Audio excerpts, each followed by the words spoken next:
U Equals Me is introducing a new series within the podcast called The Voice, featuring Lynn Brewer.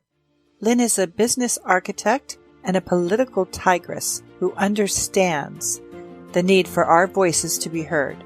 Our real power is in we the people with our voices, sharing thoughts and ideas, especially if we don't agree. Join the fun with your opinions. Thank you, Cindy, for the introduction and the opportunity to share the world's voice on this platform. There are so many people out there who are hurting or who have strong beliefs that run into conflict in their life, and this is their platform to let their voices be heard. So we're going to start today talking with the inspiration behind U Equals Me, Cindy Jarvis. Welcome, Cindy. Thank you, Lynn. Thank you. I love this idea. Well, I am so grateful that you have inspired U Equals Me. And so I want to start by talking about that because the voice is part of U Equals Me. So tell us about how long have you been thinking about U Equals Me, and tell us about what got you started in this journey. You bet. Well, we started U Equals Me in 2014, and we started it because, well, it first came about in the mail. It really did. It came in the mail. I got a wedding invitation for a gay couple, and it was a hand-drawn heart with U Equals Me in the middle of it.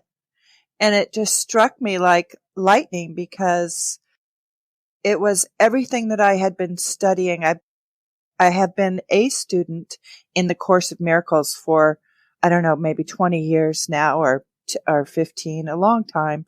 I've reworked it, restudied it because I never understood it. I'm not quite sure I completely understand it now.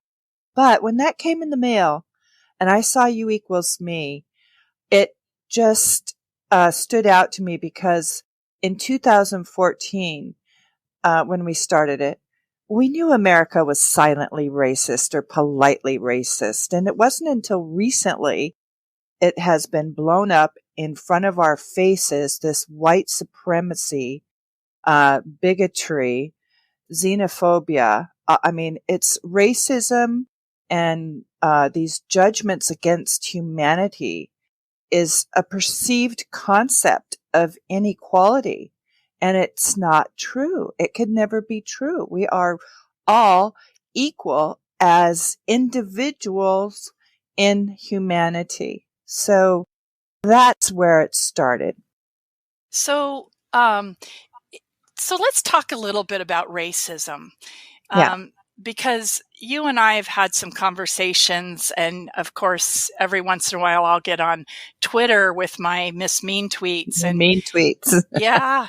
And I'll just express my opinion. And I had an experience where when this pandemic came and you had guest people on TV speaking from their own homes, of course, everyone has different technology that they use. And there was a particular two women in general. One happened to be white and one happened to be African American or Black. And it just occurred to me that I couldn't tell whether it was the technology or whether it was their voice, the way their voice projects. And so I put something out on Twitter about both of them and said, look, I can't absorb what it is you're saying because of the projection of your voice, and got so many really interesting responses, many of which were claiming that I was somehow racist. And I said, no, I actually said it about this woman who was white as well. And then I got these comments that I was trying to sort of tell them how their tone should be. And I thought it interesting that people were lecturing me on tone when I, it was sort of like, well, why are you lecturing me about tone when I have you're criticizing me in that same voice about the tone. Right. But That's what was interesting. interesting to me, and I studied this a long time ago about picking juries and the bias that we have that we don't even know that we have. Yeah. So it seems to me that the first order of business, so to speak, in our lives is to appreciate appreciate what our own bias is, because you can't fix what you don't acknowledge. Right. No, I think that's a very good point. And I think you're spot on, because it's time for us to put down our sword and shield. And that's immediately what went up and what goes up when we don't understand each other. We're ready to fight about it. And that's what I love about the voice, is because we don't have to necessarily agree, but we do need to be open enough to understand, maybe there's a misperception, maybe there's a misunderstanding. Well, it's interesting because last night on our local news, on the NBC affiliate, they're doing a whole series on race, and these two white people, husband and wife, had adopted a young black woman.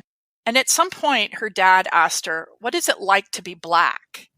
And she was very offended by that. And so that started a conversation on this television or episode on race. And he said, I didn't even realize that by asking that, I was judging color and I was seeing her as different than I am.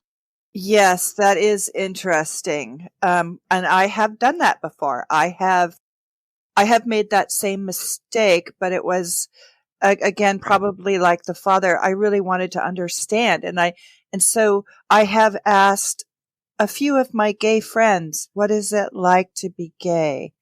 And thankfully they didn't take offense to it. And that's really how I learned about the pain and suffering that people go through when they're considered to be out in the margins, or they're considered to be different. And there's, bullying. There's a lot of bullying that goes on with being different. And so that's a misunderstanding that, like your Twitter, that people, the father didn't mean to insult or offend his daughter, but, as a way of trying to get inside of the understanding. But yeah, there's biases. But if somebody came up to me and said, what's it like to be white? The first word that would come to my mind is privilege.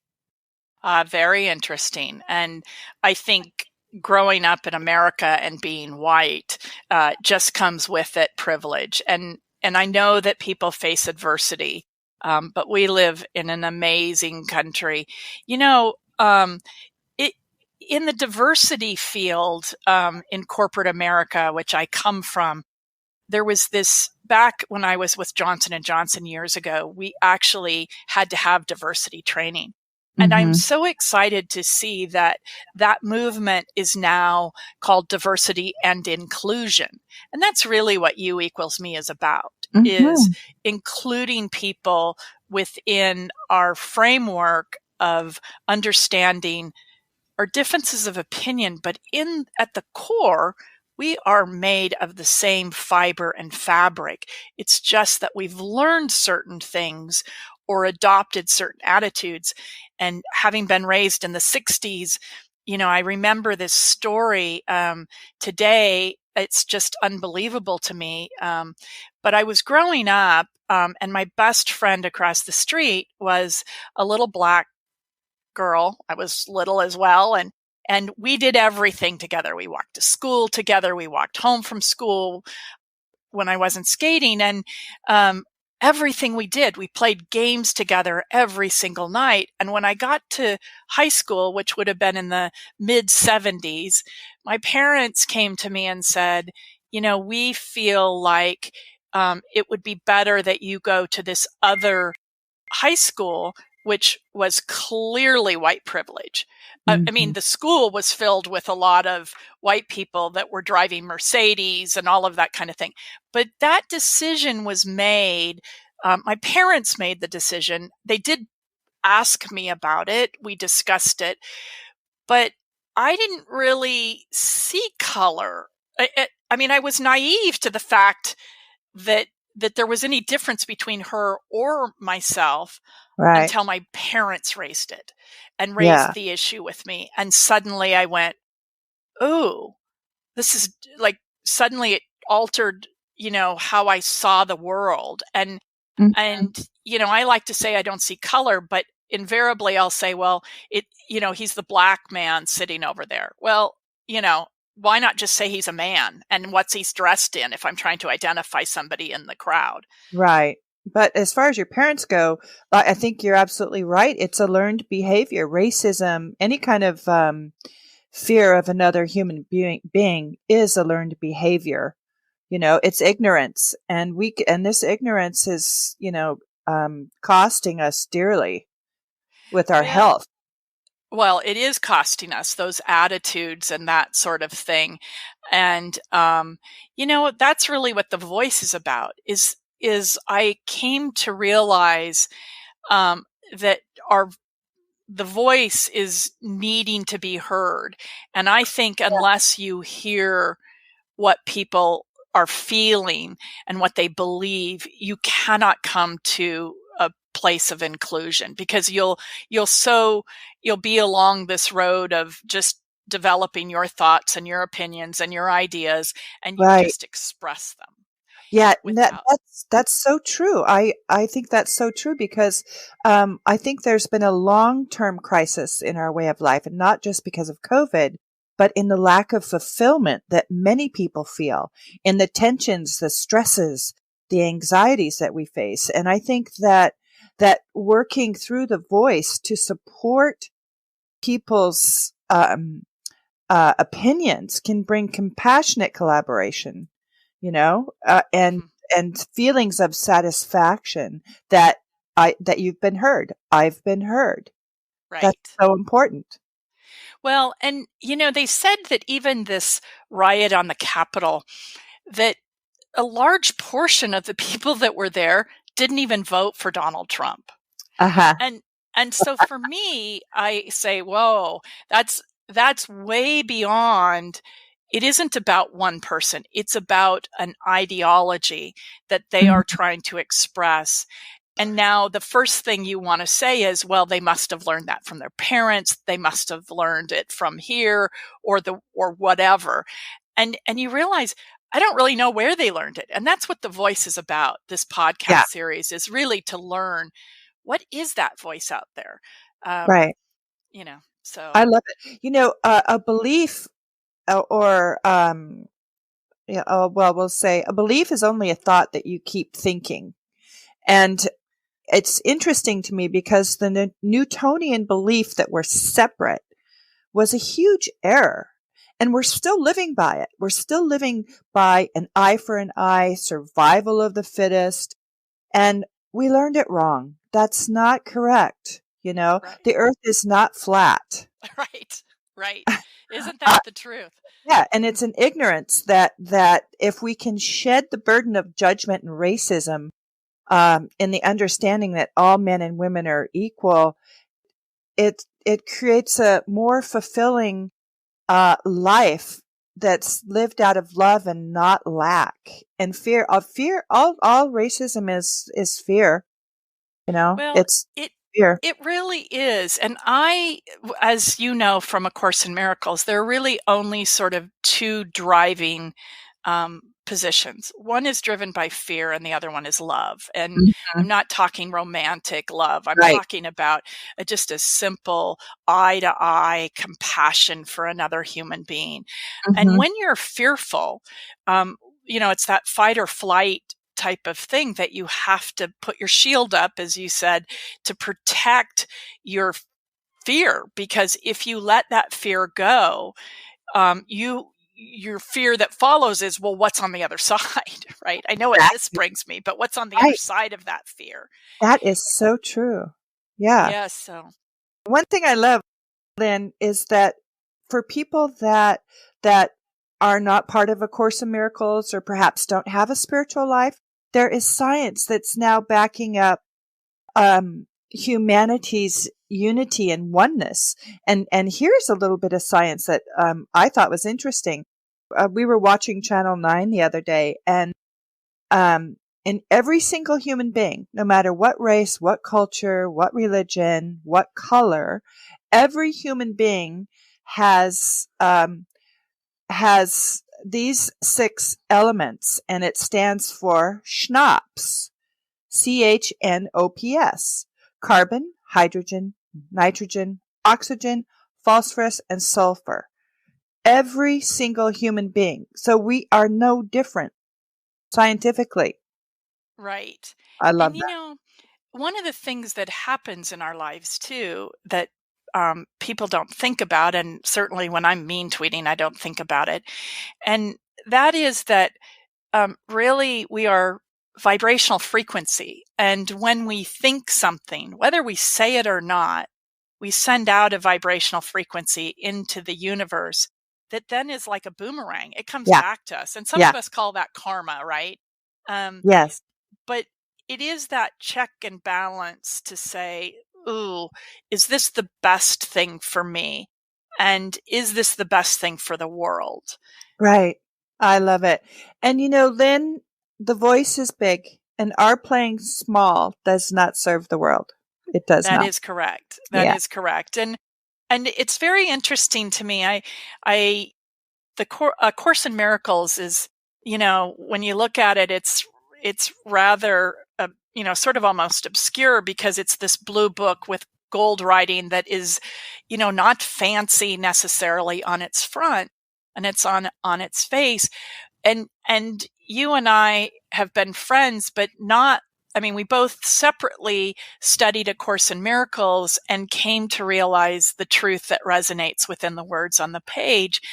And Mm-hmm. yet, we then come together at a time where the world needs this to expand. And what's interesting about the story of A Course in Miracles, it was really two very different people who were having conflict within a hospital setting. And one Two of them said, academics. Two yes, academics. Yeah. Uh-huh. exactly. And one of them said, um, there must There's be a got to better be way. there must And be a better way. and the other one says, I'll help you find it. And so, one acted as the scribe and one acted as the transcriber. And here you have this book that has gone all over the world. And, what a blessing to have that. But there's much science in that book as well. Yeah, it's true. And for those who aren't familiar with the Course in Miracles, if I could sum it up with a quote by Edmund Hillary, it's not the mountain we conquer, but ourselves. That's right. I love that. Yes. And that voice is the propulsion that takes us on that journey. And what I want to do is make sure that everyone's voice is heard. So, we've been at this for about 20 minutes now, and I just want to make sure that we invite everyone to participate in this opportunity to have their voice heard. And again, I want to thank Cindy for allowing You Equals Me to give voice to the world's voice. And Thank so, you. I can't wait. yes, it's going to be exciting. It's a journey. Awesome. Thank you, Lynn. Thank you, Cindy. So for those of you that are interested, we want to hear your voice. And so we would ask you to go to youequalsme.org, and there will be an opportunity to be heard. And we want to interview all of you. I have a number of people in my network that I can't wait to interview, many of whom have interviewed me over the years. And now is my opportunity to turn the tables on them. But there are also people that really have very amazing voices, some of which, like Amanda Gorman, who did the inaugural poem. I mean, at 21 years old, to be that enlightened is just amazing. So I think our youth is is going to provide us with lots of opportunity to hear what the future holds for us. And our place in the world is to make sure that we recognize that their voice is as important as ours. So have a nice day.